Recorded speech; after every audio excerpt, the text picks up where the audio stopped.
Hello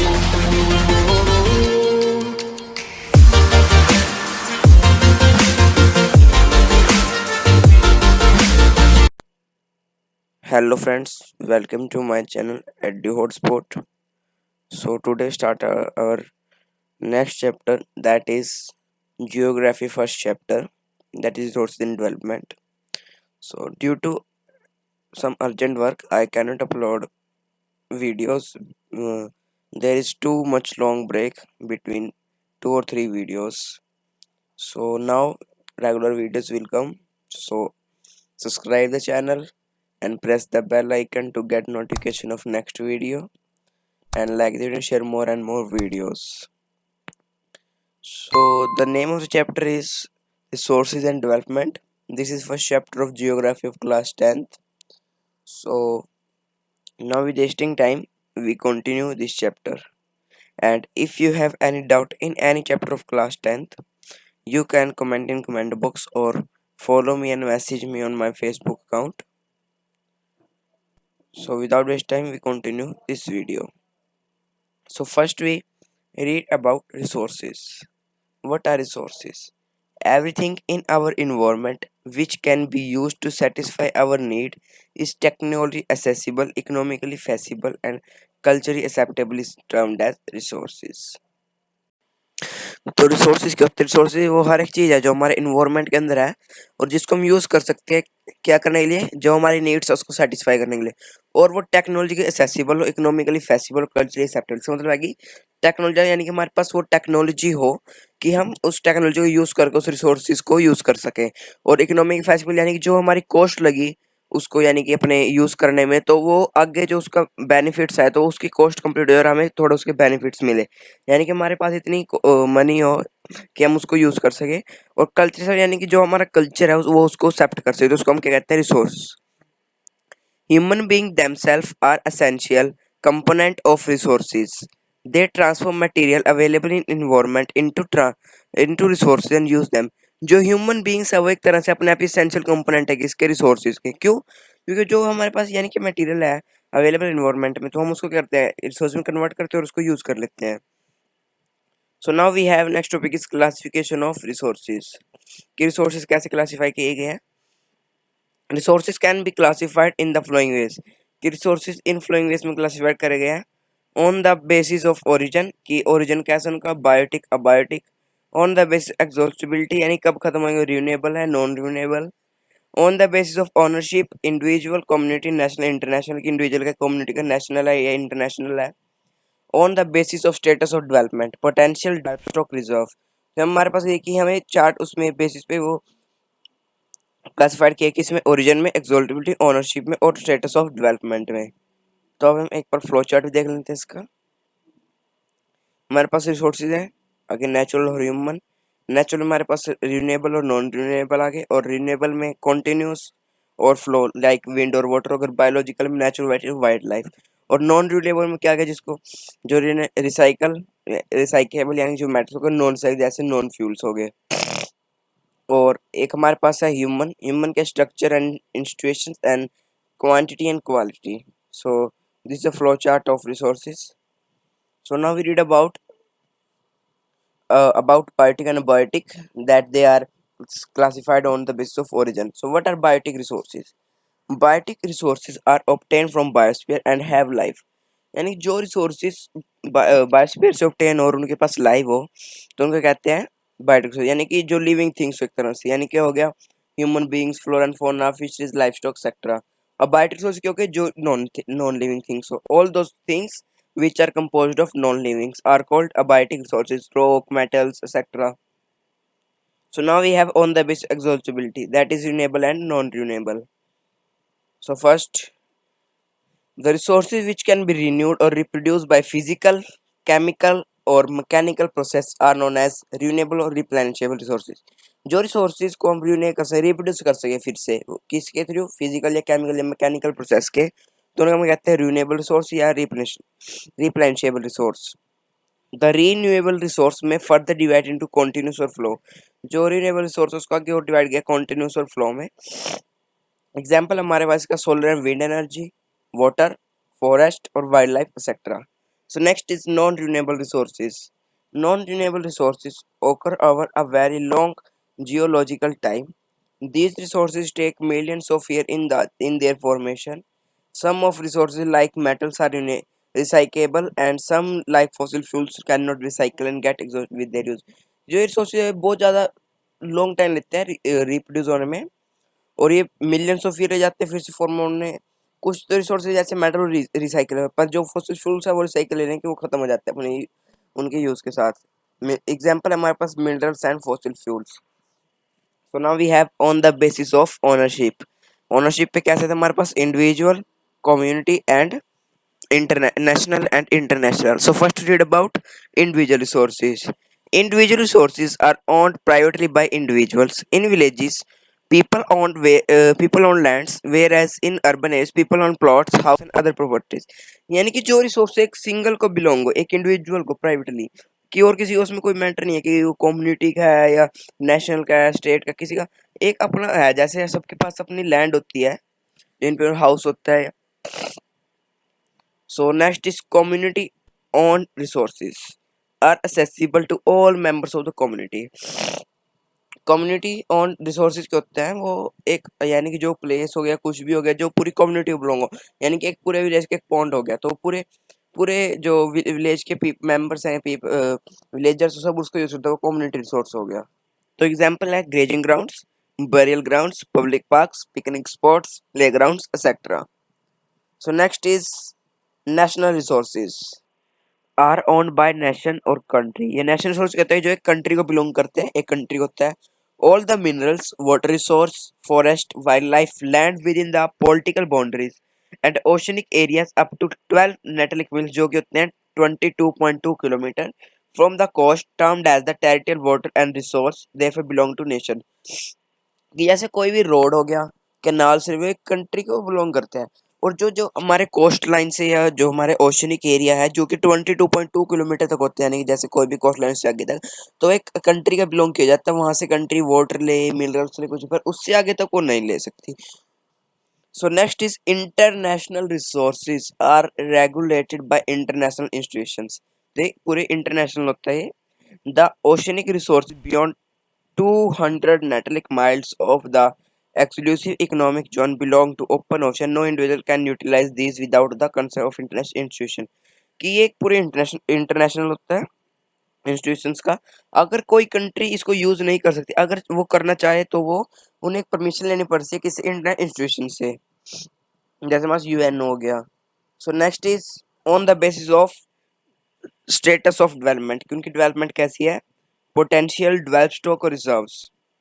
So first we read about potential resources. Potential resources are the resources which are found in a region but have not been utilized।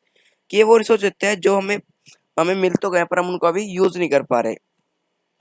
Example हो गया जैसे Rajasthan, Gujarat have immense potential for development of wind and solar energy but so far this have not been developed properly. कि राजस्थान गुजरात में बहुत ज़्यादा wind और solar energy है पर अब हम उसे बहुत अच्छी तरह डेवलप नहीं कर पाए, उसको प्रॉपर्ली डेवलप नहीं कर रहे, उसको यूज नहीं कर पा रहे।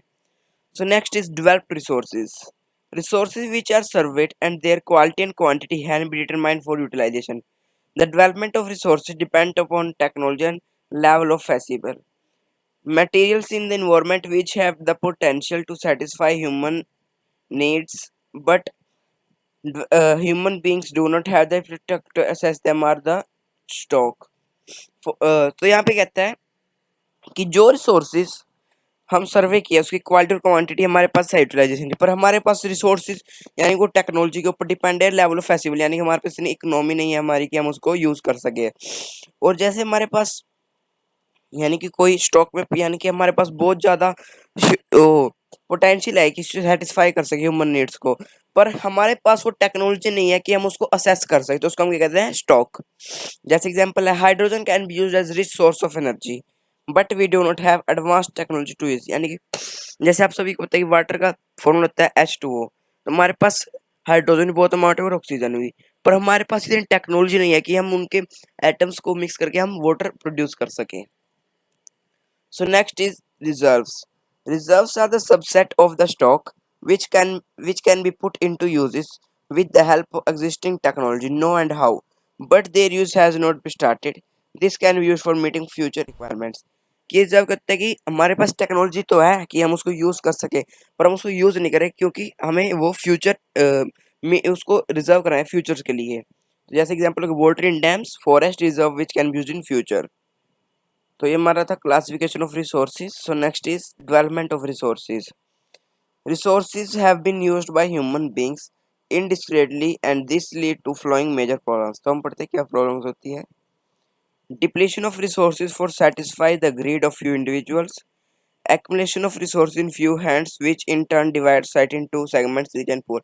कि अगर रिसोर्सेज बहुत जल्दी खत्म खत्म होते जा रहे हैं क्योंकि कुछ लालची इंडिविजुअल्स, कुछ लोग जो लालची है उनकी वजह से कि वो अपने आप यूज करें।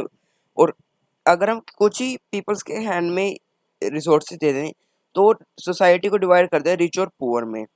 It has lead to global ecology crisis such as global warming, ozone layer depletion, environment pollution, land degradation. तो इसके ग्लोबल वार्मिंग जो ओजोन लेयर आपको पता भी ठीक थिन होने लग गया हो, यानी कि जितनी पहले वो थोड़ी उससे पतली होने लग गया, अभी कहते हैं कि होल नहीं है उसमें, थोड़ा बहुत हो गया, पर वो इतनी जितनी वो पहले मोटी तो नहीं, मोटी नहीं, वो पतली होने लगी है। Resources planning is essential for the sustainable extension of all forms of life. Sustainable economic development means development should take place without damaging the environment and development in the present should not compromise with the needs of future generations। कि sustainable economic development क्या मतलब है कि जो development हो वो बिना किसी डैमेजिंग हो, किसी को डैमेज नहीं हो, और वो डेवलपमेंट अब की जाए तो उससे कोई यानी कि जो नेक्स्ट जनरेशन है उसको कोई कॉम्प्रोमाइज नहीं, यानी कि उसको कोई आगे यानी कि ये नहीं हो कि हम सारे रिसोर्सेज अब्यूज करें कि फ्यूचर जनरेशन के लिए आगे रहे नहीं। सो नेक्स्ट इज रिसोर्स प्लानिंग। इसलिए हम क्या करेंगे, रिसोर्स प्लानिंग की हम उसको आगे कैसे फ्यूचर के लिए स्टोर कर सके। In India there are some region which can be considered self-sufficient in terms of availability of resources, and there are some regions which have acute shortage of some vital resources. This calls for balanced resource planning at nation, state, religion, local level। कि India के अंदर कुछ reason में तो बहुत ज़्यादा resources हैं और कुछ में कुछ है ही नहीं जमी रिसोर्सेज, तो इसलिए हमें बैलेंस करना पड़ेगा यानी कि इसीलिए रिसोर्स प्लानिंग होती है बैलेंस करने के लिए कि सारी सारी जगह इक्वल हो रिसोर्सेज। सबसे पहले हम पढ़ेंगे रिसोर्सेज इन इंडिया, यानी resource planning in India. Resource planning is a complex process which involves, अब पढ़ेंगे क्या क्या इन्वॉल्व करता है। Identification and inventory of resources across the region of country. This involves surveying, mapping, quality, quantity, estimation, measurement of resources. कि survey होते हैं, mapping की जाती है, क्वालिटी देखिए कितनी क्वालिटी है, क्वांटिटी कितनी है वहाँ पे, और मेजर किया जाता है मेजरमेंट रिसोर्सेज की।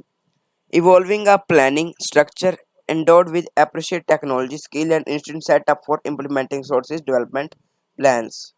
Matching the resources development plans with overall national development plans। की जो resources development plans को national overall जो national development है उससे match किया जाए। Resources can contribute to development only when they are accompanied by appropriate technological development and institutional changes। India has made concentrated efforts toward achieving the goals of resource planning right from first 5 years launch after independence। कि India ने resource planning के लिए बहुत achieve की गोल, यानी जैसे हमने सबसे पहले राइट किया फर्स्ट 5 ईयर प्लान का इंडिपेंडेंस के बाद। To overcome irrational consumption and over utilizing of resource conservation at various level is important, कि अरे उस पर इम्पोर्टेंट होती है। So next is land resource. Land is a natural resource of the utmost important, natural resource of utmost, ये बहुत important natural resource है। It supports natural vegetation, wild life, human life, economic activity, transport and communication system. India has a land under a variety of relief features namely mountains, plateaus, plains, island as shown below. कि ये क्या क्या support करते हैं, किसको, natural vegetation को, wild life को, human life को, इकोनॉमिक एक्टिविटी को, ट्रांसपोर्ट के लिए, कम्युनिकेशन सिस्टम को। और इंडिया के पास बहुत ज़्यादा वैरायटी है रीफ फीचर की। तो अब हमें देखते हैं बैकग्राउंड में क्या डायग्राम दिया होगा हमें। तो दिस इज लैंड रिसोर्स, यानी कितने प्लेन्स ऑफ ब्लू कलर का, यानी 43% एंड माउंटेन 30% एंड प्लेट्यूज, यानी कि हमें कलर्स दिए गए हैं, यानी कि blue colour is for plains, purple is from purple pinks, that is mountain, and that's a yellow and white plateau. तो मतलब ये प्लेन्स कितने 43% है टोटल में से, यानी land most important leaf feature में, और माउंटेन्स 30% है। तो हमारे पास ये कितना है 27% plateaus. So now we read about land utilization. Land resources are used for following purpose: forest, land not available for cultivation, barren and wasteland, land put to non-agriculture, fallow lands, other uncultivated land, net zone areas। तो ये दिखाया कि land कहाँ कहाँ पे use होती है, utilisation उसकी। Land use pattern India. The use of land is determined by physical factors, that is topography, climate and soil types, and human factor, that is population, technological capability and culture and tradition। तो हमें दिए कि land use pattern के India के अंदर तो दो थे हमारे पास, फिजिकल फैक्टर और human factors. The data below represent the land use pattern. यहाँ पे डाटा दिए गए हमें जो कि हमें लैंड यूज पैटर्न दिखाता है। ये दिखाया गया जनरल लैंड यूज कैटेगरी किसमें 1960 और 1961 में, यहाँ पे 2014 2015 में। तो अब देखते हैं इसको। तो आप देखें जो हमारे पास 60 और 61 में था, फॉरेस्ट ब्लू में दिखाया हमें 18 पॉइंट्स, यानी कि पहले हम देखते सबसे ज्यादा किसमें, सबसे ज्यादा यहाँ दिखाया गया है ये कलर नेट सोन एरिया, यहाँ पे दिखाया गया नेट सोन एरिया में 46%। एक बार हम स्टार्ट से गए, यानी कि जो फॉरेस्ट थे वो 60 और 61 में कम यूज कर रहे थे लैंड को, अब ज्यादा कर रहे हैं क्योंकि पहले 18% थे, अब 23। और जो barren land unculturable waste land थी वो 60 और 61 में ज़्यादा थी, पर अब कम हो चुकी है क्योंकि 5% पे हो गई है वो डिक्रीज। एरिया अंडर नॉन, यानी कि जो एरिया था जिसको हम यूज़ नहीं कर रहे थे, नॉन एग्रीकल्चर यूजेज में था, वो अब ज़्यादा हो गया क्योंकि पहले था 4.95%, अब हो गया 8.7%। और परमानेंट और ग्रेजिंग लैंड्स पहले 4.72 था, 3.3 हो गया, यानी वो डिक्रीज हुआ है। और एरिया जो अंडर ट्रीज क्रॉप में था वो डिक्रीज हुआ है 0.50% से। और कल्चरेबल वेस्टलैंड थी जो वो भी डिक्रीज हुई है 2.23% से। और फैलो अदर देन करंट फैलो से अब वो इंक्रीज हुआ है 0.1% ओनली, और करंट फैलो भी इंक्रीज हुआ है। जहाँ एक तरह से डायग्राम दिया गया था आपको बताने के लिए डिफरेंस उनमें। सो नेक्स्ट इज वेस्टलैंड की वेस्टलैंड क्या होती है। Wasteland is the land put to the other non-agriculture uses which like rocky, arid, desert areas, road, railways, industry sector। यानी वेस्टलैंड होती है कि जो एग्रीकल्चर में यूज नहीं करी जाए और कहीं यूज करी जाए, रोकी, एरिड, डेजर्ट हो गया, रोड बना दी, वहाँ पे रेलवे, रिवर होगी, इंडस्ट्री होगी। Continuous use of land over a long period of time without taking appropriate measure to conserve and manage it, it has resulted in land degradation। तो उससे कितनी लैंड डिग्रेडेशन हो जाती है अगर हम उसका मैनेज न करें, कंजर्व न करें उसको। So next is land degradation and conservation measures. Human activities such as deforestation, overgrazing, mining, quarrying have contributed significantly to land degradation. Mining sites leave deep scars and traces of overburdening the land. In recent years, industrial effluents as a waste have become a major source of land and water pollution in many parts of country। तो वो कहते हैं जैसे human activities होगी, deforestation होगी, overgrazing होगी, mining और enquiring होगी, वो सब क्या कंट्रीब्यूट करते हैं, लैंड डिग्रेडेशन करते हैं। और सो आगे हम पढ़ेंगे कि some ways through which we can solve problem, यानी कि हम लैंड डिग्रेडेशन कैसे ठीक कर सकते हैं।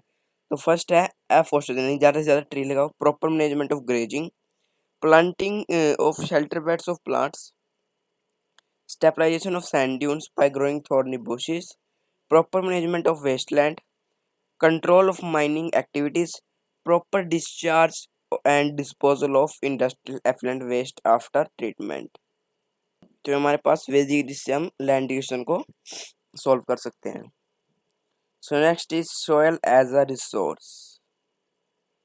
Soil is the most important renewable natural resource. It is the medium of plant growth and support different types of living organism on earth। ये बहुत इंपॉर्टेंट रिन्यूएबल रिसोर्स है, नेचुरल रिसोर्स है। It takes millions of years to form soil up to few cms in deep depth. Various forces of nature such as changing temperature, action of running water and wind and glacier activity decompose contribute to form soil. इन जो nature के process होते हैं एक तरह से change in temperature हो गया, action of running water का, विंड हो गया, ग्लेशियर से, डिकम्पोजर की हेल्प से तो हम क्या फॉर्मेशन हो जाती है सोयल की। पेरेंट रॉक और बेड रॉक कहते हैं जिसको हम climate, vegetation and other forms of life time are important factor in formation of soil. ये बहुत इंपॉर्टेंट फॉर्मेशन के फैक्टर्स हैं किसी फॉर्मेशन ऑफ सॉइल में। Chemical and organic changes which take place in soil play an important role. Chemical और organic change भी बहुत important role play करते हैं सॉइल के अंदर।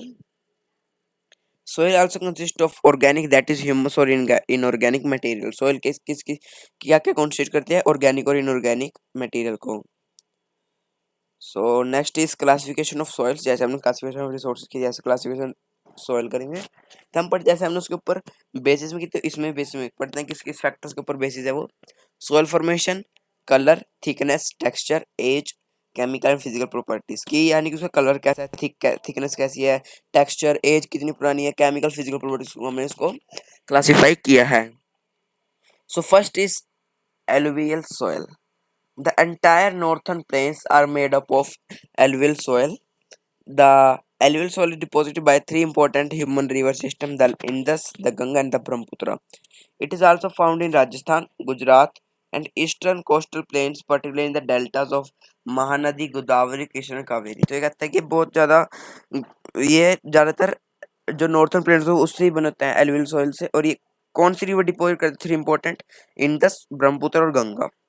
ये कहाँ कहाँ फाउंड होते हैं? राजस्थान, गुजरात और ईस्टर्न कोस्टल पार्टिकल्स में जहाँ पे महानदी और गोदावरी और कृष्णा का डेल्टा है और कावेरी का। The alluvial soil consist of various proportion of sand, silt और क्ले। सैंड भी होती है, सिल्ट भी होती है और क्ले भी होती है। As we move inlands toward the river valleys, soil particles appear to be bigger in size, wherein the upper side of river valley soil are coastal. Based on age alluvial can be classify as, यानी कि हमें इसकी as के ऊपर कैसे divide किया है? Old elevate, new elevate. Old को हम कहते हैं बांगर और न्यू एलिवेट को कहते हैं हम खादर। तो पहले हम पढ़ेंगे ओल्ड एलिवेट के बारे में। The bangar soil has a higher concentration of kankar nodules than the khadar, यानी कि इसके अंदर बहुत ज्यादा कंकर नोडल्स होते हैं खादर से। सो हम न्यू एलिवेट के बारे में पढ़ेंगे khadar, that is it has more fine particles but more fertile than bangar. ये फर्टाइल से बहुत ज्यादा, बांगर से बहुत ज्यादा फर्टाइल होती है। Alluvial soil are very fertile, ये बहुत ज़्यादा फर्टाइल होती है। These soils contain adequate proportion of potash भी होती है इसके अंदर, फॉस्फेरिक और फॉस्फेरिक एसिड और lime which are ideal for growth, sugar cane, paddy, wheat and other cereal फ्यूजल क्रॉप, यानी कि ये बहुत ज़्यादा बेनिफिट होते हैं शुगर केन के लिए, पैडी, वीट के लिए। तो ये इमेज दिखाई गई हमें एलुवियल सोयल की। सो next is black soil. This soil is a black in color and is also known as regur soil। यहाँ पे 1 मार्क्स होना है कि which soil is known as regur soil, that is a black soil. Climatic condition along with the parent rock material are important factor for the formation of black soil. The soil is ideal for growing cotton, is also known as black cotton soil, यानी कि जिसके लिए बहुत ज़्यादा benefit होती है cotton के लिए। This type of soil is typically of the Deccan Trap region spread over northwest Deccan Plateau, is made up of lava flows। ये जो लावा से बनते हैं, जो लावा वोल्केनो में से आता है।